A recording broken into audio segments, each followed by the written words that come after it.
এই তদবিরের লাইনে আমি বেশিরভাগ দেখছি, অনেক পাইছি আমি এরকম, যাদের ফ্যামিলি, পরিবারের মধ্যে কেউ না কেউ জিনে অথবা জাদুতে আক্রান্ত ছিল।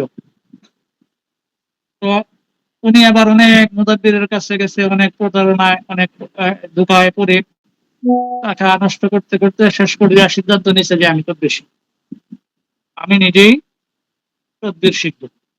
তো এরকম অনেক আছে। তো আমি বলবো সমস্যায় পড়ার আগেই যদি তদবির শেখার আগ্রহ থাকে, তদবির যে শিখবেন টাকা কামানোর জন্য বা ধন সম্পদ বানানোর জন্য, এরকম যদি কারো চিন্তা ভাবনা থাকে, নিয়ত থাকে, তাহলে তদবিরের লাইনে আসবেন না। কারণ তদবিরের কোনো উপকার পাবেন না। তদবিরের লাইনে আসার জন্য আপনার সর্বপ্রথম মনটা সাফ থাকতে হবে, দিলটা সাফ থাকতে হবে। আর একটা জিনিস মাথায় রাখতে হবে যে আমি এই লাইনে আসবো ইনশাল্লাহ আশরাফুল মাখলুকাত, আল্লাহর উত্তম সৃষ্টি, মানব জাতির সেবা এবং কল্যাণের উদ্দেশ্যে আমি এই লাইনে আসবো। কিছু গরিব দুঃখী অসহায় কিছু মানুষদের পাশে দাঁড়াবো, এই চেষ্টা করব। হ্যাঁ, এরকম চিন্তা ভাবনা নিয়ে আসবো।